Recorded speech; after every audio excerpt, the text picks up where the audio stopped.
Good evening, Razorback fans. Welcome to another episode of the Hawg Talk podcast, live from the Sterling Soap and Roastery Studios, part of the Believe and Buzz Radio Network, where you can hear us on 106.7 in Central Arkansas. All live shows are presented to you by Arkansas Brewing Company in downtown Ozark. I am Porter Hayes, and alongside me, as always, is Adam Hall. We're also brought to you by Bet Online, your number one source for all sports betting. Every stat, every matchup, and even live odds and spreads while the games are being played.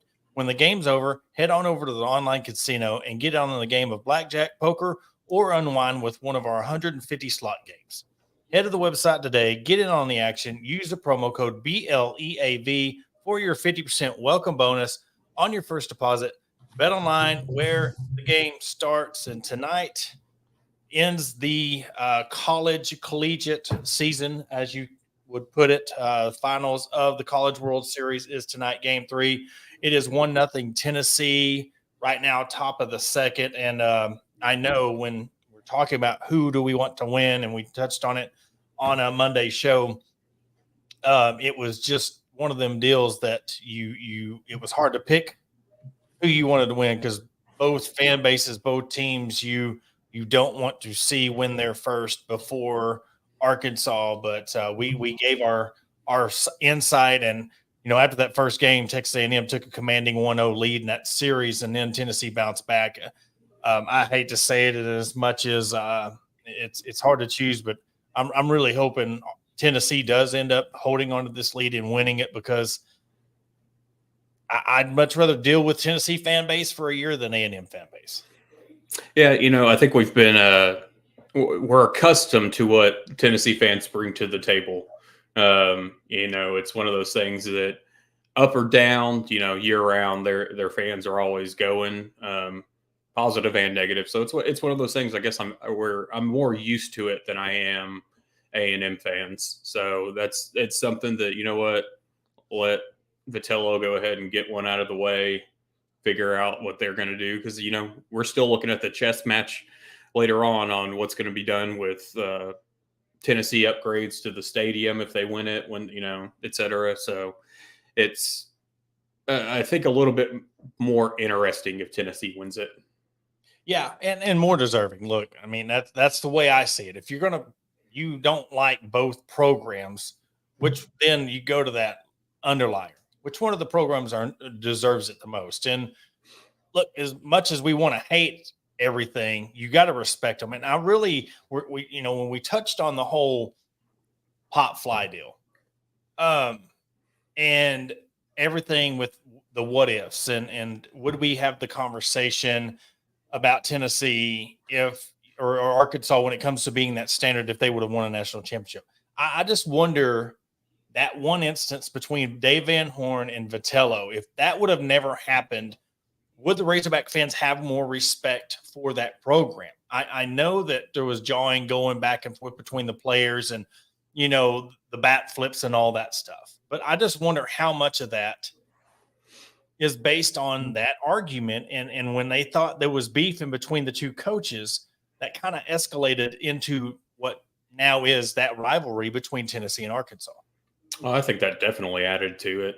To sit there and, watch with Tony having the ties with Dave Van Horn, the closeness and whatnot, and then to see that that was the true, I guess, like father-son moment, if you will, or, I know fans get into the "who's your daddy" comments and things like that, but that was truly like the initial moment for all of that to finally come out.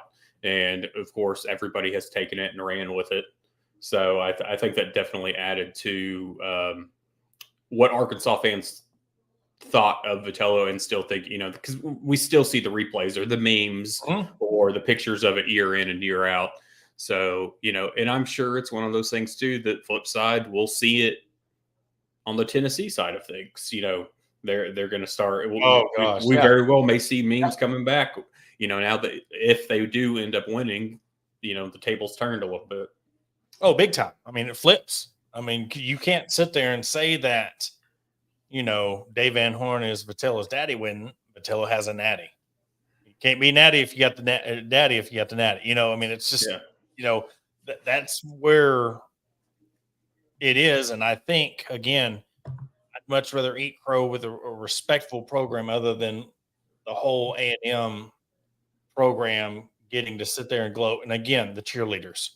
I mean, I mean that's the thing. You know, what new cheer are they going to come up with now that they won a baseball championship, or you're having to deal with all that stuff? You know, that's beyond what they do. The cultish, you should say, with that fan base. But it's, you know, it's one of them things though too. It really puts everything in perspective of where your program is, and it humbles you. It should humble this program.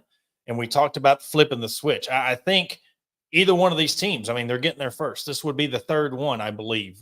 Ole Miss, Mississippi State, now Tennessee or Texas A&M. Well, Texas A&M won back one in the 50s, but I mean, realistically, let's look at, you know, modern era. This would be their first one. So, you know, either or, you're still seeing another SEC team win. And how much will this humble the program? How much will this really? You've seen how snippy Dave Van Horn was getting towards the end of the season, and he kind of pointed out to the fact of the athletes he didn't have. And this, I think, he really took a step back of like, okay, you know, I always knew we were the standard, but now he's seeing other teams catch up, and he's like, okay, I've got to step my game up, and we'll see. It's been a real quiet portal season for the baseball program. They've had a few leave and we've got some in, but I'm really interested to see how he really approaches this next season. Yeah, I think we've seen. I've thought about that back and forth a few times. I don't necessarily know if having an all SEC or, you know, an all SEC final and then, you know, obviously ultimately an SEC win, if that added to Dave's irritation that we saw at the end of the season. Yeah. I think after, you know, hearing him afterwards and then kind of seeing what he's already gotten out of the portal, I think he's got a plan. And no matter who would have won, if whether it was an ACC team or a SEC team, I think he was still sticking to he knows what he needs to do. Oh yeah. You know, it was one of those we saw immediately. You know, getting batters that, hey, they may not have, you know, a bunch of home runs, but they're leading their conferences in doubles. They're leading, you know, in extra base hits and whatnot. So I think he sees that, like, I've got to get guys that are going to get on base that aren't just swinging for the fences every single time. Yeah. And he mentioned about the base running too, you know, but as a whole, you just see how many SEC teams were in the College World Series, you know, and again, you know, when you're expected to be there, and you're not, you know, you see all your other people at the party and you're not there. It does put a chip on your shoulder of, you know, we need to buckle up. And plus, when you have the, you know, the national pitcher of the year, you know, you've got to have a couple of those guys. We talked about that on the softball side, having more than just one pitcher that you can lean on, because if they just have one bad game, we've seen with, you know, Hagen Smith having that one bad game in the postseason. We've seen it with Kevin Kopps when he had that one bad game in the postseason. What ended up happening to the whole team. And when you look at him like Samson, and I remember, I can't remember who it was. I want to say it was Bart Pullman, I believe, you know, saying, what do you got to do to Hagen Smith cut his hair? And then he gets rocked, you know, that same game. But that's what happens when you look up to that one person, you put all the weight on their shoulders. And then just that one time they fail, or that one time they get hit, it really crumbles your whole team, because you look up to him as he's untouchable. He can't be beat. And then when he does, you're like, what do we do now? Yeah. And I mean, something that we've touched on here, and then we've seen other places too. It's like our pitchers and pitching staff, everything looks great leading up to conference play. And then it's, you know, we always had, or I say always, we had that one pitcher in Hagen Smith that week in and week out, we knew that, you know, Friday night was ours. We knew game one of the series was ours. And then as you're creeping along with SEC play, it is almost, I don't want to say nightmarish, because in reality it wasn't, but just that unknown factor of, is Molina going to show up? Is Tiger going to show up? Who are we going to have that's going to show up? Because outside of, you know, Hagen Smith, it was the big questions once we hit conference play. I think that, going in, having one ace obviously is amazing, and we've been lucky to have it. But you've got to have pitchers around him that Mhm. can show up during conference play, because you cannot rely on just having one pitcher. Basically, you're looking at 1 out of 3 games, you're going to win, and big question marks the next 2 games. It's just that wonder it wears on you after a while as a fan. Well, that and over to the hitting side, they had a good batting average. They were hitting the ball well. It was just the timely runs they couldn't get. I mean, I would love to look at their stats and see how many people they left on base. Mm-hmm. I mean, I would wonder where that would be ranked in the country, much less the SEC. That's been a problem for a while. It's just like they get the hits, they can, and that's what really helped them in the years where they could hit home runs. Because if they did get the timely hit, it was a 2-run home run, or you're not having to worry about driving runs in when you're hitting the ball over the fence. But it was just the notion of that gorilla ball, and then you whiffed 10th or 11th in home runs in the conference. That's one of the things I think it needs to go to more to the business like approach.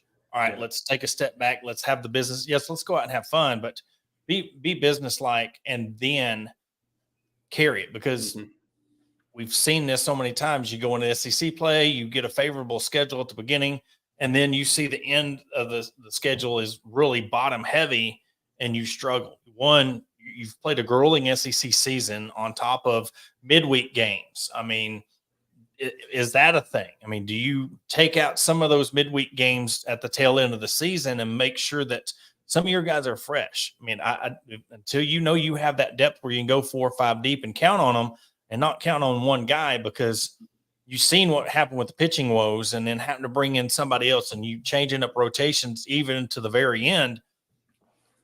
Maybe that's a part of it. I mean, just to see what you can do to kickstart the season. Yeah. And, going back to the, runners in scoring position, I think the last stat I saw, which I don't know how we finished the season, I believe it was in the last series, we were batting like 190 with runners in scoring position. And, seeing that, it was one of those things as a fan, like, and before that stat even really came out and started being shared around, you got this feeling that, for most teams, you've got, whether walks or hits, whatever the case may be, you've got somebody on base. And especially when you've got somebody on second and third, most teams are going to feel great. You're like, okay, we've got guys in scoring position. Let's go. Let's do this. Let's add some runs. But then, as the fan that knows that it's been atrocious for the season, you're just like, just get a run. Yeah. Just get somebody, because it just seemed like too often, it's, whether we had no outs, whether we had 1 out, it was just like you're finishing the inning with a guy left on third and a guy left on second.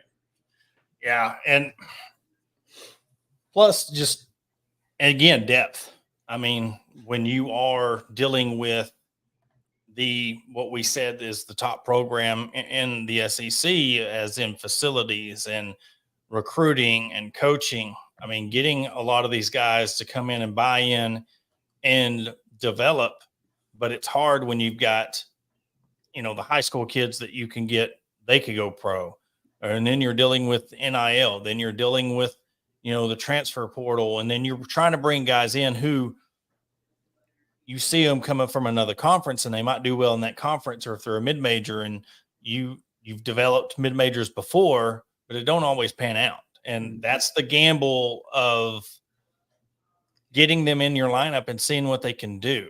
And, not being at practices, you're not seeing, how they're trying to develop the players. But I just think this whole athletic program, I was on the Golden Boot podcast, LSU podcast last night, and we're talking about the whole program just needs like a revamp. It needs a spark. And we even talked about that.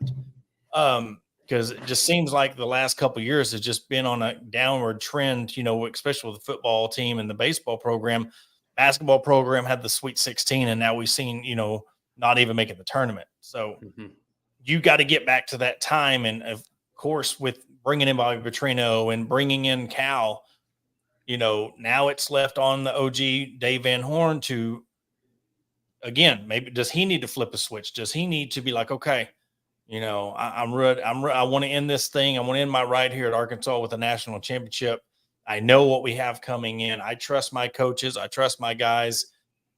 It's hard to win a national championship in baseball. It is. I mean, because you make it to the finals, and then to get to the finals, you got to beat a team just as good as you 2 out of 3. So, I mean, it's tough. It's not easy to win the College World Series, but I just want to see how this team really responds next year to the second year in a row getting beat out in the region. And I think that a lot of the sour taste left in our mouths as fans, comes from the expectations. Yes, we have high expectations, but I think after the football season and then what happened with basketball season, we were all, just all the hope in the world that baseball was going to finally give us, the results that we had been waiting for, that we had been wanting. And then to fall short, it was just like, here we go. Yeah. And so I think that was a lot of it basically added to the frustration as fans when everything was over with, that, we've basically gone almost the full calendar year with everything but track in the realm of the big 3. Yes.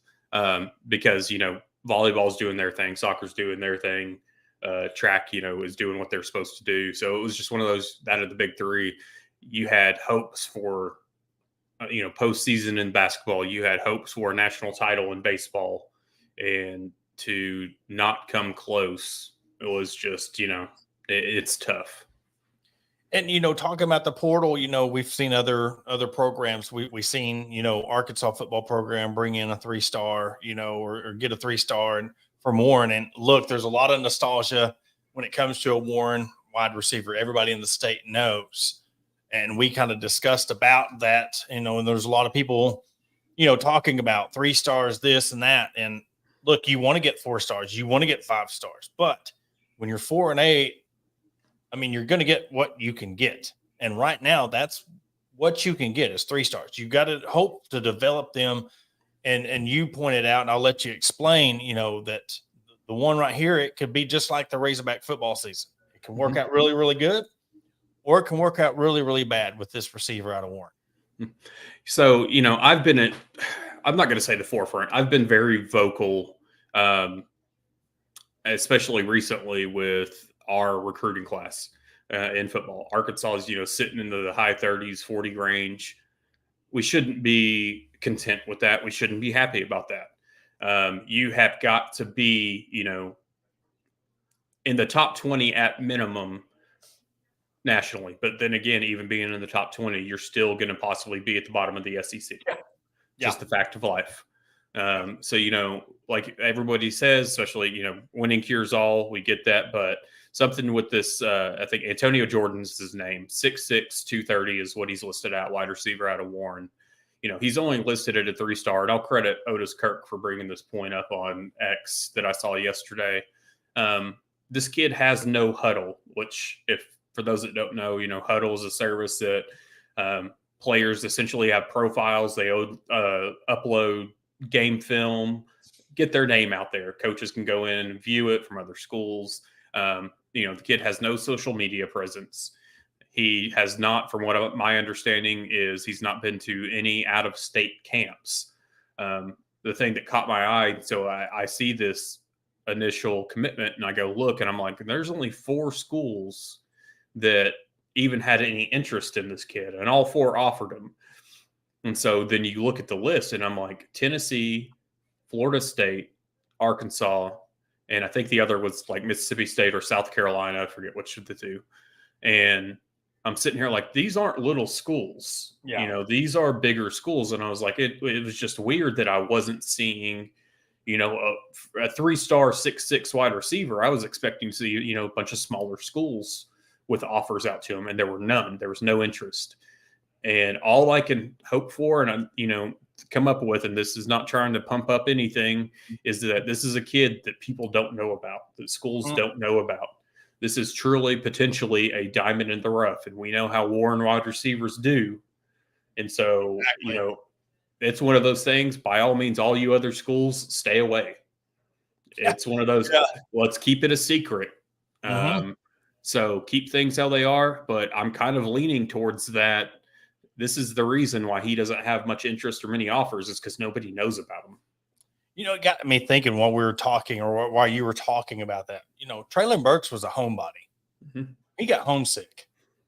I wonder if that's a lot to do with it. The kid just loves being in his community. He loves being where he's at. He don't want to go to these camps. And look, here's the deal. More kudos to him if he chooses, look, I just want to ball. I don't want to go to all these camps. Or maybe, he's in a position where he just can't afford to go to all these camps. And it's not cheap. But the fact that it could be too, and this is the concerning part of it, is what if it is like a homesick deal? What if he does want to be close to home, and even going to Fayetteville?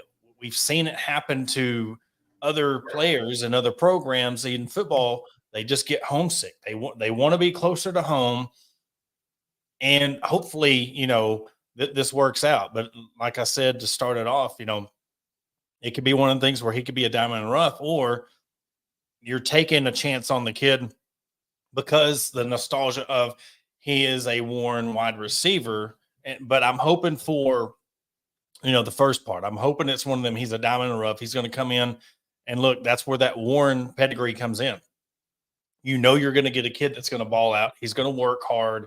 And I see Arkansas, like, my father-in-law's favorite team is Michigan State. They took 3 stars and they developed them into a respectable program. They won. They went to a CFP with 3 stars and stuff. It can be done. If you could do it in a program where you're going against Penn State, Ohio State, and Michigan, you can do it here at Arkansas if you have the right coaching and the right people around you and the right pieces. I mean, the super senior class that Arkansas had, there wasn't a bunch of 4 stars and 5 stars on that team. You had a group that come together and they brought this team and they wanted to go out on a winning note. So hopefully, kind of like what I said with the basketball and the baseball program, hopefully this team wants to turn things around, and let's see what Sam Pittman and Bobby Petrino want to do with this thing on the offensive side. Because we could be looking at, with him being a 2025 class, I mean, we could be looking at something completely different next season. Yep. There's a lot riding on this season. I just hope that I haven't seen the kids anything other than his measurables. So, just looking at a 6'6", 230, and you're just going into your senior year, my mind starts going to, are y'all going to try to convert him to a tight end? Or are y'all going to keep him at wide receiver? Is he really built just to be a wide receiver? So I start thinking about all this, or is something going to get messed up along the way? And, I hate to sound cynical about it, but it's just one of those things that is always going to stick with you. I think being an Arkansas fan is a little bit of a worst case scenario. Yeah. And you just looking at the another program, and we're talking about, transfer portal softball program got a huge get from Texas Tech. And you made the point of, with OU and Texas coming in, you get a Big 12 player, all Big 10 or all Big 12 player coming in. They know the quirks, the ins and outs of these two teams, which with OU, I mean, say what you want about though, OU's the standard, but there's a Katy, Texas connection with that player, and then 2 freshmen coming in. And, you get a pipeline down there in the Houston area. And look, Bree Ellis from Auburn, from Houston. I mean, now you have 4 kids in the Houston area. All that is doing is putting eyes in that pipeline. And there's so much softball in that area, so much good softball in that state. And you start getting to the point of you grow, and with the pitching, getting some depth, and you turn this thing around. I'm telling you, one trip to the Women's College World Series for this program would be monumental of getting this program to that top. And now with the addition of OU and Texas and coming into the conference, and along with other teams coming up, again, like we're talking about with the baseball team, Kentucky and all these teams rising to the top. Alabama's kind of fell off, and now you're replacing with Texas and OU. It's going to be awesome to see this freshman class come in, along with, the transfer from Texas Tech, and another program that wants to flip the switch, get to the Women's College World Series because we know they can get it done. They have the program, they have the coaching, they have the facilities. They're getting the transfer players to do it. So it's one of them things that let's see if they can make it happen. Yeah, something I think that you bringing up with the pipeline is something that all of our sports need to do essentially, or the ones that aren't going out there and getting the national recruits. Obviously, we know in baseball we are in basketball with Coach Calipari, but even with Coach Calipari here, I saw there was an article posted and I forget who it was, but it was just bringing up we had started that link prep connection. Yeah. And Coach Cal can go get anybody from anywhere essentially, but it's kind of like if you can get a pipeline to a school or an area in a state that is producing talent, especially when you're in Arkansas's boat of these different programs that are just right on the cusp, or even in football where, things have been a bit strained, but you can go develop a pipeline in another state or an area that you can go and grab kids out of. By all means, do it. Softball, if it's the Houston area, develop it, go get it, continue it, for basketball, and I think this was more when Coach Musselman was here, but that Duncanville, then link preps, like go get those connections, keep that pipeline going. Yeah. Well, we're going to take a break, commercial break. After the break, we're going to bring in Lindsay from All About Arkansas, part of our kind of summer series to talk about some awesome, vacation spots. 4th of July coming up. Everybody's going to be traveling all around the state. She's going to tell us some hidden spots, some good spots around Arkansas that she's got to see, along with talking about, we're talking about our burger tour and the best burger in the River Valley. We're getting a lot of votes. We are having 2 that are kind of back and forth that are at the top of the leaderboard. We'll talk about that right after the break. Attention DIYers and home improvement enthusiasts. Are you searching for the right tools and the supplies to tackle your next project? Look no further than Mentor's Hardware Store. With locations in Ozark, Alma, and Clarksville, our vast selection of hardware and building materials ensure to have everything you need. Whether you're fixing a leaky faucet or building a new deck, plus our knowledgeable staff is always on hand to offer expert advice and guidance. And with our competitive prices and convenient online ordering, Mentor's Hardware Store is your one-stop shop for all your DIY needs. Visit us today and let's build something amazing together. Are you in need of legal representation? Look no further than the law offices of Robertson, Beasley, Shipley, and Robinson. As the oldest law firm in the River Valley, we have been serving our clients for over 100 years, with locations in Ozark, Fort Smith, and Spring. Our experienced team of attorneys provide expert guidance and advocacy in a wide range of legal areas, including personal injury, family law, criminal defense, and more. Trust in our history and experience to the results you deserve. Contact the law offices of Robertson, Beasley, Shipley, and Robinson today at 479-782-8813. That's 479-782-8813. Are you looking for a place to grab a cold drink and some delicious food? Look no further than Arkansas Brewing Company. Located at 201 South First Street in beautiful downtown Ozark, our establishment offers a wide selection of craft beers and tasty eats. But what sets us apart is our welcoming atmosphere and friendly staff. At Arkansas Brewing Company, you'll always feel like part of the family. So visit Destiny and Christopher Brockett and staff today and see for yourself what makes us the go-to spot for locals and visitors alike. Arkansas Brewing Company, come for the drinks and stay for the friends. Searching for premium brewery products that will take your daily routine to the next level? Look no further than Sterling Soap Company. Our handmade soaps, aftershaves, and balms are made with only the finest ingredients that give you the ultimate grooming experience. With a variety of scents to choose from, there's something for everyone. Plus, our products are crafted in small batches to ensure the highest level of quality. So why wait? Visit www.sterlingsoap.com or visit our retail store at 16 West Walnut Street in Paris, Arkansas. Shop our collection and discover the difference for yourself. Upgrade your grooming routine with Sterling Soap Company.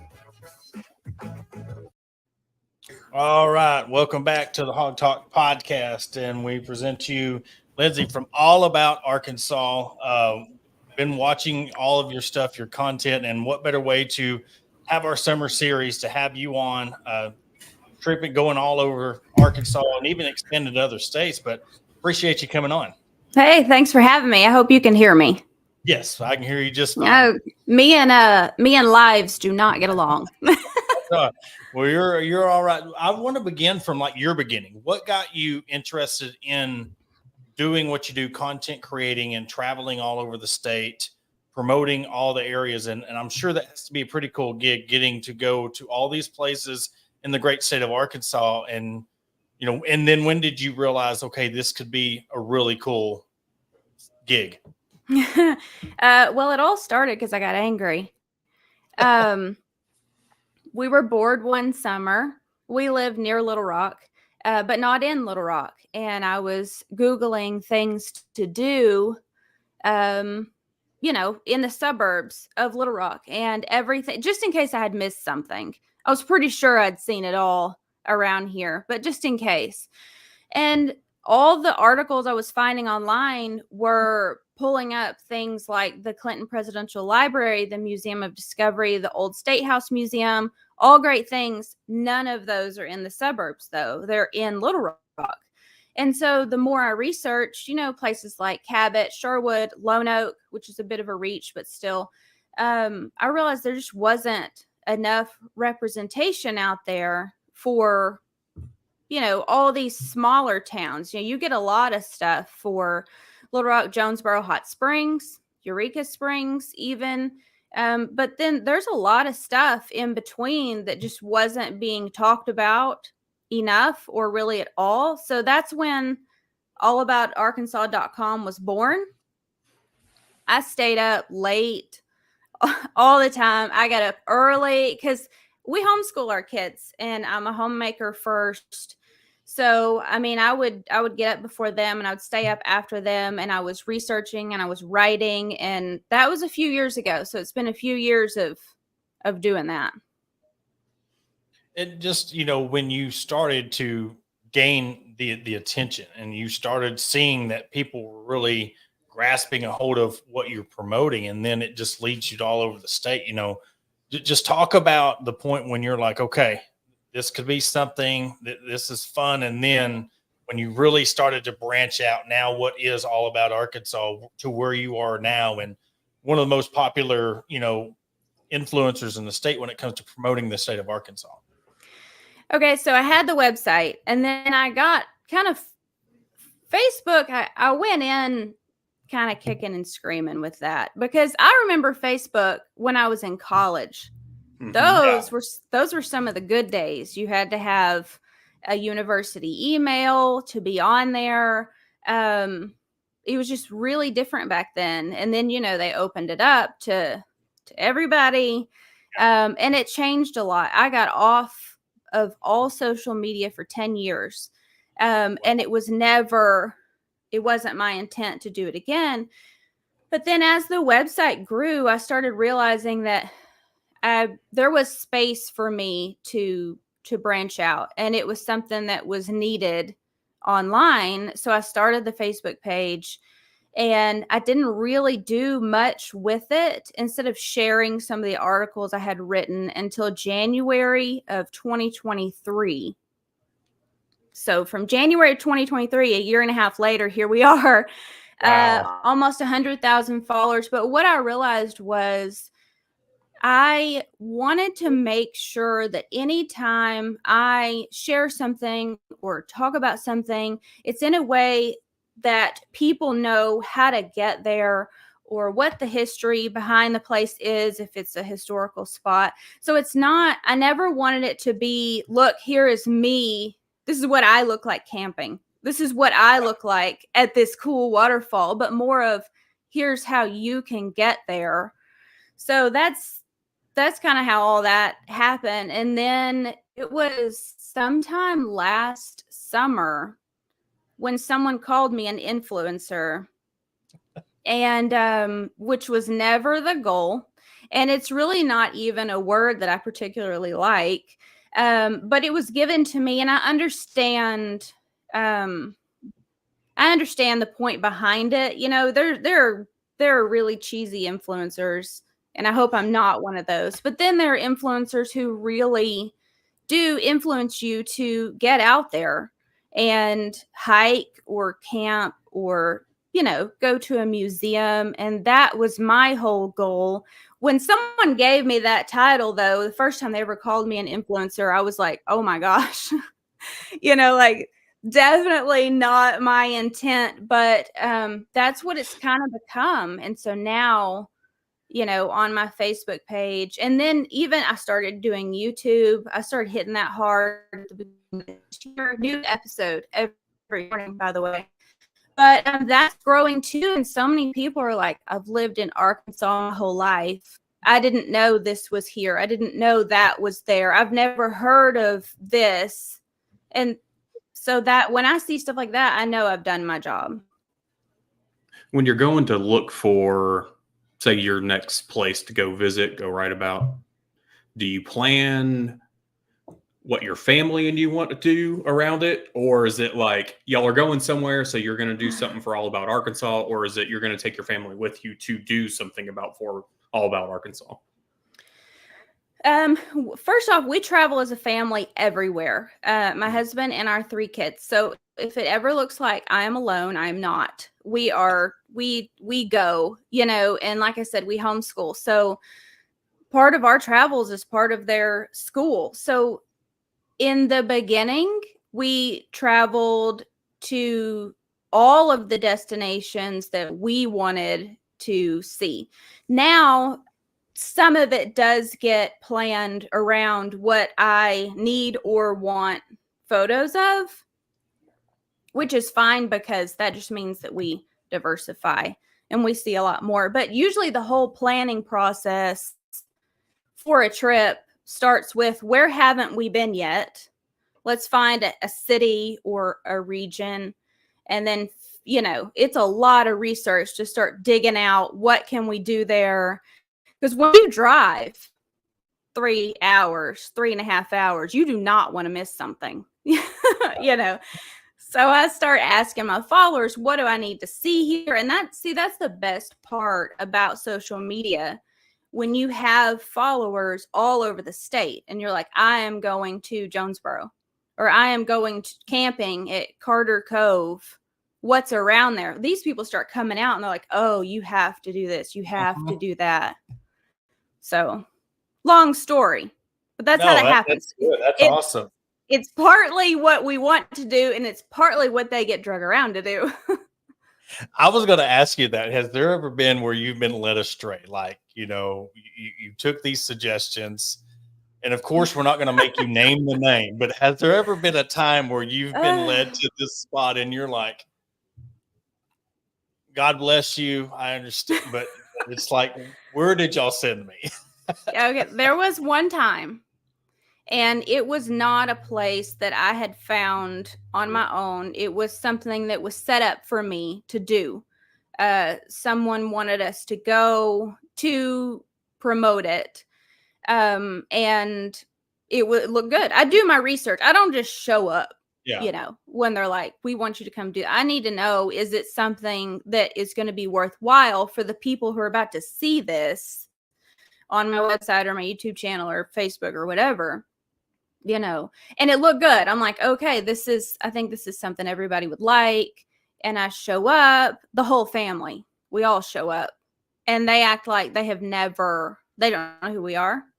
They don't know why we're there. So some wires got crossed somewhere, it wasn't with the people that were there at the time. So someone else. Well, it was legit, but I think whoever was in charge was not there that day. So Lord. It was just like, okay, nice to meet you. See you later. That's so awkward. It was weird because I am vlogging everything, right, the whole time, and my camera is on. Like, I'm not sticking it in someone's face, but the camera is on. I have already given an intro for the place. I've already filmed the outside and everything. We walk in and they're like, no. So that, cut that out. Anytime I travel somewhere, the first thing I look up is restaurants. It's food. Mm-hmm. Always will be that. I've been that way. Always will be that way.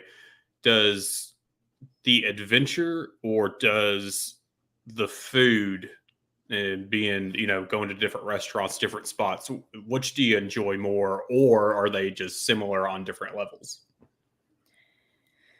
I would say they're similar. I mean, as far as like the adventure for me, like we have a camper. It's actually a 7x14-foot cargo trailer conversion. So all 5 of us camp in 14 feet. And that is an adventure on its own. But like there's nothing like having the camper in tow and you're out on the highway and you're just going, like everything you need is in the back of the truck or is in the camper. It's just open road. And have you ever had one of those moments where it's like this out of body experience and you, for some reason, your brain goes haywire and you see yourself in this situation instead of like being in the situation? Well, one time it was last fall and we were road tripping. We hit Jacksonport State Park, Davidsonville State Park. We went to Walnut Ridge to see the World War II flight school museum that's up there. We're headed to Crowley's Ridge and the sun is setting behind us and it's just flat land, where we were, whatever highway we were on. I don't even remember. Sun setting behind us, and in the side mirror of the truck, I see the sunset and the camper in tow behind us. And it was one of those moments when you think, this is the good life right here. This moment, I've got the kids in the back seat, husband's driving, this particular moment. So like the adventure, yes. And then as far as restaurants, we cook. Like when we travel, whether it's in the camper or it's at a vacation rental, we cook. I have always got 2 Rubbermaid totes of canned goods in the back of my car. If we get stranded, and I have a can opener, if we get stranded on the highway, if there is gridlock, you want to be near me. I've got canned goods. So we,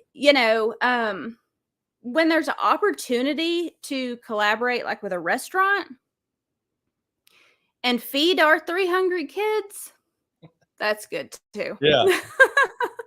Otherwise we cook a lot. It's economical. You bring that up because, I'm very, very, very blessed to, my grandpa was born in Cass, which is north of Ozark in the mountains. 88 acres of land, 3 sides national forest. And it's where everybody goes to ride. And it's like they travel there and they want to go camp there. And I have 88 acres that we can go out anytime. Nice. But you take it for granted. Yeah. It's 25, 30 minutes from my house, but you still take it for granted. You get too busy. You get caught up in wanting to travel here and there. And our good friend, mutual friend, alcoholic, get lost in your own backyard. And yeah.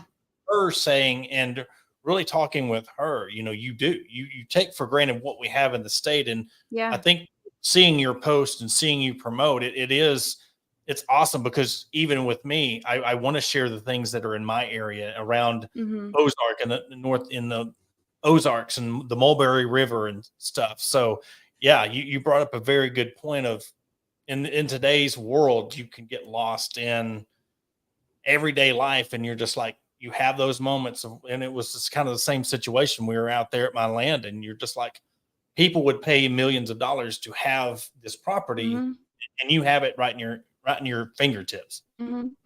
My husband told me he read something recently. I don't remember who it was or what it was, but they were like, basically it's impossible to have a perfect life and it's impossible to have a perfect vacation, right? But you can have perfect moments, and it's that way for us when we travel. Is it perfect? No, there are 5 of us in the car, 3 in the back seat. They get car sick sometimes. So, we've got throw up buckets. All right. So as soon as someone's like, I don't feel good, I'm like, get the bucket, and there was the one time we came down Mount Nebo in the rain and we found out later that our rear brakes were metal on metal and we did not know. because we had recently had a brake job. Something went haywire, Well, and it's probably like the you road get going up to Mount Nebo. That there's probably leave your brakes we were on one trip. yes. So there are times when you're like, oh, what are we doing? We've got a perfectly good house, and why aren't we in it? We're out here, sweating or freezing. We've camped in the freezing rain and just, but then you have these moments when you are camping in the freezing rain, but everybody's huddled inside the camper and the kids are in the floor playing cards, and I'm trying to make hot chocolate for everybody to warm up, and you hear all the sounds in the camper and you're like, oh, this is perfect. This is why we travel. And something else I wanted to say was we camp a lot up at Greer's Ferry, just anywhere around the lake. Beautiful area. Yeah, and you were talking about, taking for granted what's in our backyard. Well, it was last summer or the summer before, we were camping up there, and it seemed like everyone that was camping around us was from East Texas. They're from Tennessee. They had driven over from Mississippi, up from Louisiana, and it was like it was a lot of out of staters camping there, and like almost like not very many Arkansans. And I'm like, why are y'all here?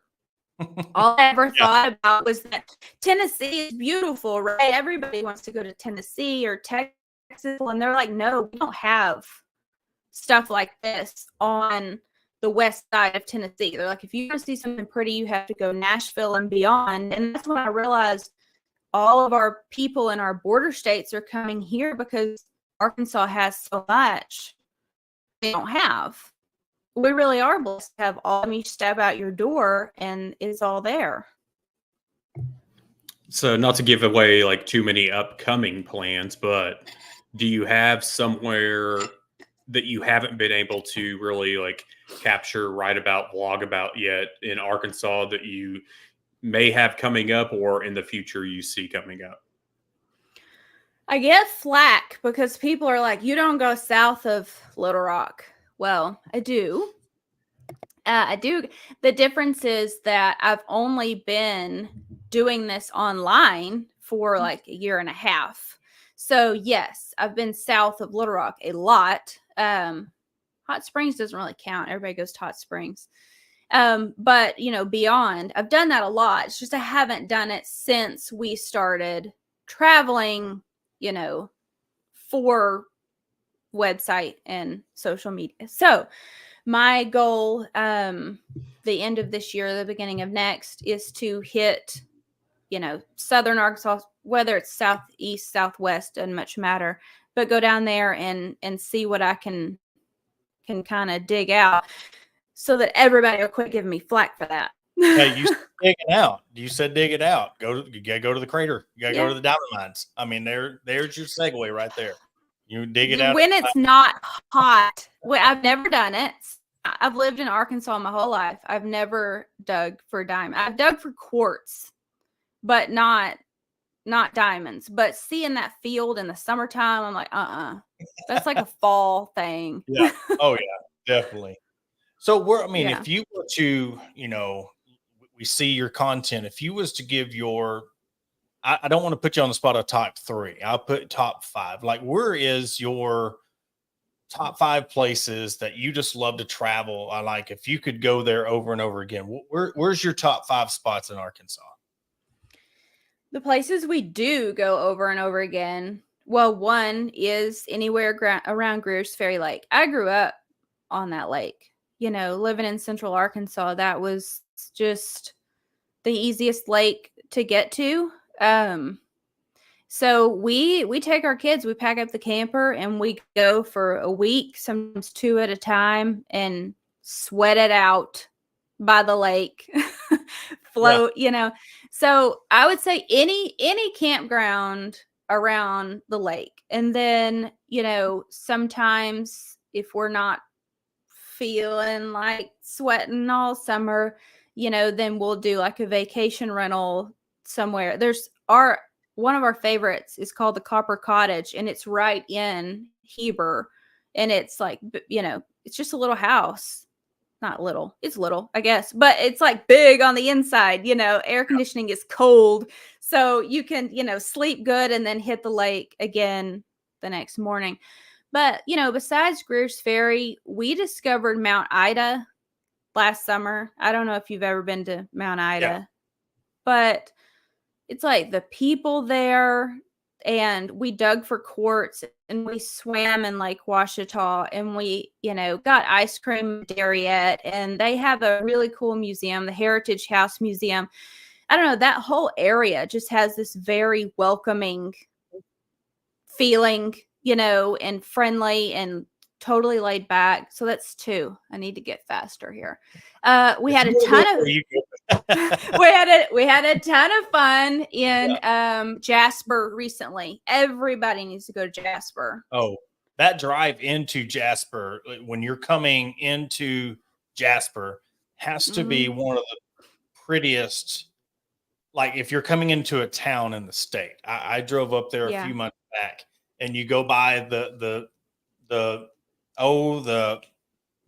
Grand Canyon of the Ozarks, and then there's that restaurant that's there, and then you come down the hill into Jasper. Yes, one of the most beautiful entries into a town in the state of Arkansas. Absolutely. And Jasper is, their town square is so nice. And, they've got I've posted about this, but of course the Ozark Cafe, which has been there for over 100 years, but they have the Jasper Pizza Company that has been there for only a year, and it's right there on the square too, just catty corner from the Ozark Cafe. It is so good. So it's, you go to Jasper and you just sit there and eat pizza all day. But obviously there are lots of hikes and floating the buffalo, and then the Little Buffalo is gorgeous. So there's 3. Or did I say 4? Anyway. Yeah. Adam, where's your top spot in the state? If you could go anywhere, where's your go-to? I mean, I hate to I was always just a person Fort Smith. We're going to be done. As somebody who's born and raised and lives here currently, absolutely not. So, what? Fort Smith is a no? I've lived here for 30 something years. No. Well, okay. You get a pass. So, it was our go-to was always just Northwest Arkansas. And I don't just necessarily mean Fayetteville, Bentonville, whatever. Cause I've lived up there for a few years as well. I just like going to find random places, and it's not necessarily anywhere in particular. My daughter and I, we used to go a lot to just different hiking spots around. Basically, if we could go in about, I think our max was really about an hour and a half drive to or outside of Fort Smith. We just go find places to hike. And so really it was just a lot of those quick day trips that, 1 to 2 hours there, 1 to 2 hours back. So I like going to different spots that, you can do in a day that doesn't necessarily have to be an entire week. Because, then flip side, for years being in retail management, it was kind of like I only had day trips because I only got like one day off here, one day off there. It was never grouped together.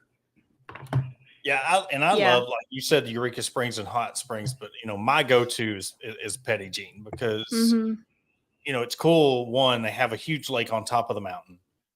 All the hiking but it's where you go to the ice cream shop on top of the hill, and it's a perfect spot. Like you said, you go camping, you get your stuff, your supplies in Morrilton, then you head up top. And the last time me and my wife went, we were going and it started snowing, and we got snowed in while we were there.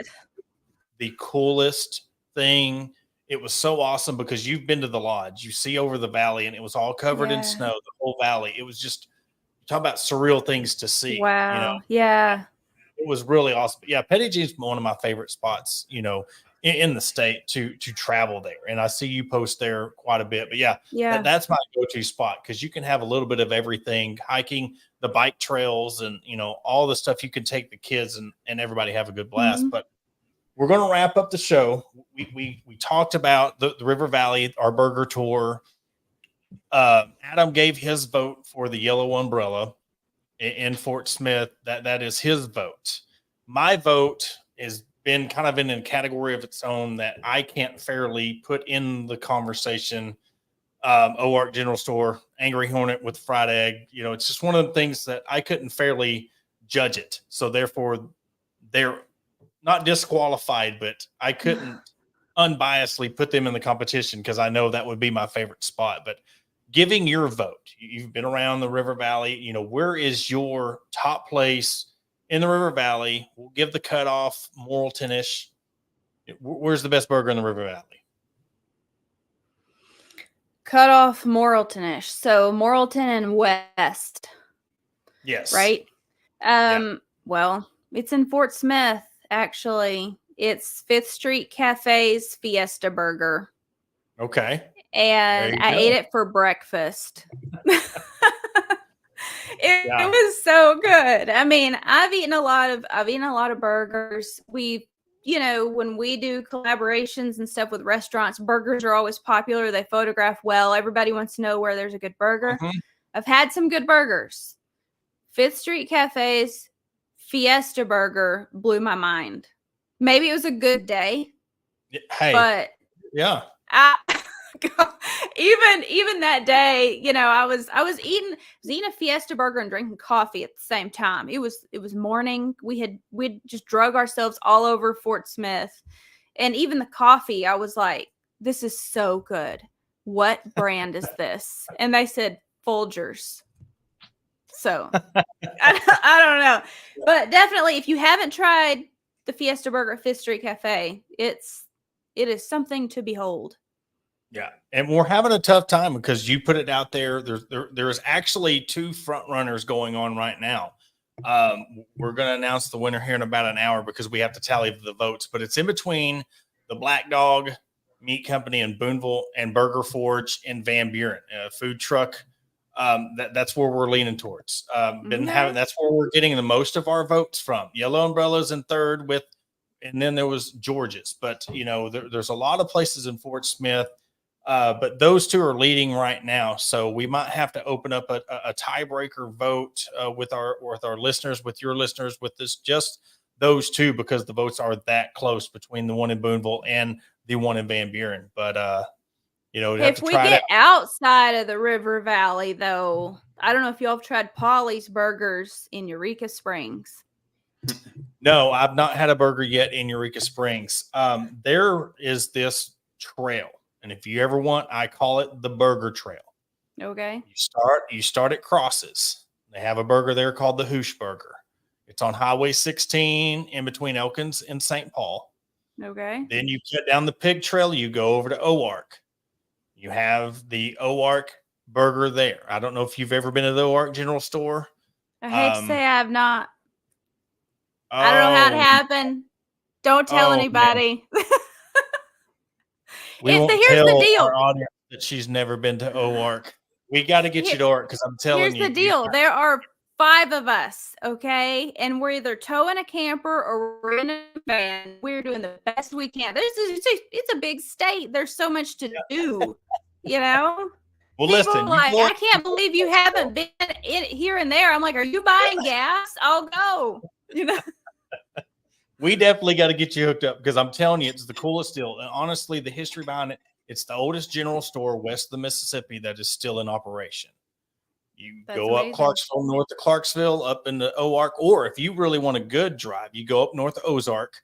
You take it Cass, and the reason why it was nostalgic to me because my land is 20 minutes from OARC. We take the Cass OARC Road right to it, but then you take the Cass OARC Road and you go along the Mulberry River and come out there at OARC. And then have you a good burger. But you don't have to worry about that because they have bikers go up there. They have the Miata clubs. There's plenty of parking. I'm telling you, you talk about this 5th Street burger. I'll tell you this, we'll say this live on the air. If the OARC burger is not as good, if better than the 5th Street, I will buy the burger. Okay. We've been where? Hang on. My husband's over here talking. Been where? We haven't been to the cafe. We went and ate at OARC. Oh, wait. Yes, there are visions coming back. Okay, it was 2009. Oh, okay. There you go. Well, It's my memory doesn't go back that far. that's all right. That's all right. But the offer still stands. I will put that on any burger in the state, and that hand cut fries and all that. But yes, it's interesting. I know with the popularity, you think, oh, you've been around years, and you talk about this just happened in a year and a half. So, but that gives you a lot of places to go. There's a lot of places so down many. the area. Withrow Springs, north of Huntsville, those little quaint places that not a lot of people know about. So, Oh yeah. but, well, we really appreciate you coming on Hey, again. thanks for having me. Oh, that's awesome. And everybody, tell everybody who isn't already following you where to find you, where to see your content and your YouTube channel. Well, I have allaboutarkansas.com. So lots of articles there you can search, and it's something I work on all the time. So if it's not there, maybe it'll be there soon. Whatever town you're wanting to know about. Facebook, of course, All About Arkansas. Instagram, just a baby. But if you follow there, I would appreciate it. And then I do have YouTube, and there are new episodes out every Saturday morning at 10 a.m. Arkansas time. So you can follow our travels there as well. And next week will be an episode about Indian Lakes in Austin, Arkansas. Week after that will be our mini series starts coming out of our Jasper Eureka road trip. So that's going to be awesome. Well, then you won't have any excuse, because right smack dab in the middle of Jasper and Eureka Springs is Hawg. I know. Hey, I appreciate you having me. We'll have to do this again. I have four more hours of conversation in me. Okay. We can do this anytime. We got a whole summer off season. We can talk about different spots and different places. So definitely, yes, by the end of the summer, we'll definitely have you on again. We'll talk some topics and some must see places before school starts. So, all right. Well, that will do it for this episode of the Hawg Talk podcast, brought to you by Sterling Soap Studios, All Arkansas Brewing Company, Believe, and Buzz Radio Network. We'll catch you on Thursday.